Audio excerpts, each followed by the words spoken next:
प्रिय खासदार माननीय ओमदादा निंबाळकर यांचे त्यांच्या वाढदिवसानिमित्त आपल्या सर्व तुळजापूर शहर व तुळजापूर तालुक्याच्या वतीने हार्दिक शुभेच्छा त्यांना वाढदिवसाच्या.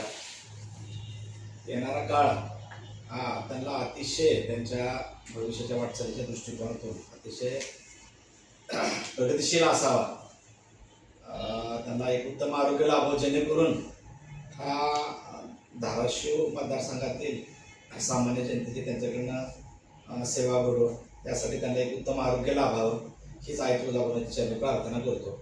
आणि आपण त्यांना गिफ्ट देण्याच्या ऐवजी त्यांनीच तुळजापूर शहरातील जनतेला एक रिटर्न गिफ्ट दिले असं म्हणता येईल. कारण आपण मागच्या 4 दिवसापूर्वी खासदार साहेबांच्या माध्यमातून तुळजापूर शहरासाठी एक विकास निधीची मागणी केली होती. माननीय उपमुख्यमंत्री शिंदे साहेब आणि मुख्यमंत्री देवेंद्र फडणवीस साहेब यांच्याकडे, आणि त्या अनुषंगाने शिंदे साहेबांनी आपण जवळपास 9 कोटीची मागणी केली होती. प्रभाग क्रमांक 7, 8, 9 व 10 ह्या प्रभागातील विकास कामांसाठी आपण 9 कोटीची मागणी केली होती. त्यातील पहिला टप्पा 5 कोटी रुपयांचा तात्काळ राज्याचे लोकप्रिय उपमुख्यमंत्री तसेच नगरविकास मंत्री व आमचे नेते माननीय जी एकनाथजी शिंदे साहेब यांनी 5 कोटी रुपयाचा निधी तात्काळ मंजूर करून त्याची एक ऑर्डर आहे ती तुम्हाला सर्वांना देतो. त्याबद्दल मुख्यमंत्री माननीय देवेंद्र फडणवीस साहेब आणि उपमुख्यमंत्री माननीय एकनाथजी शिंदे साहेब यांचं मी तुळजापूर शहरातील जनतेच्या वतीनं तसेच खासदार ज्यांच्या माध्यमातून किंवा ज्यांच्या विशेष रेट्यामुळे हा निधी तुळजापूर शहराला उपलब्ध झाला असे ह्या धाराशिव मतदारसंघाचे लोकप्रिय आणि दबंग खासदार माननीय ओमदादा निंबाळकर या सर्वांचे मी तुळजापूर शहरातील जनतेच्या वतीने मनापासून आभार मानतो. जो हा पहिला टप्पा आहे, ह्या पहिल्या टप्प्यामध्ये 5 कोटी रुपयांचा निधी मंजूर केलेला आहे.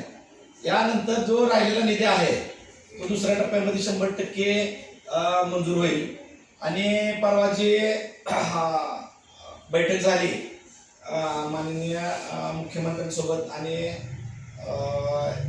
माननीय उपमुख्यमंत्री एकनाथरावजी शिंदे साहेब, खास करून त्यांनी बराच वेळ दिला मंदिराच्या समस्यांसंदर्भात. आणि त्यांनी काय ज्या समस्या आहेत त्या शांतपणे आणि हिनं ऐकून घेतल्या आणि त्यावर त्यांनी काय तोडगा काढता येईल यावरही सविस्तर माननीय खासदार ओमदादांसोबत चर्चा केली. मी होतो त्यांच्यासोबत. किंवा काय कुठल्या प्रकारे आपल्याला प्रशासन आणि पुजारी व्यापारी याच्यात समन्वय साधून मार्ग काढता येईल, जेणेकरून येणारा जो भाविक आहे तुळजापूरमध्ये त्यांच्या कुठल्याही गोष्टीचे त्यांना एक चांगल्या प्रकारे सुलभ दर्शन घेण्याकरता अडचण येणार नाही, यासाठी त्यांनी दीर्घ अशी चर्चा केली.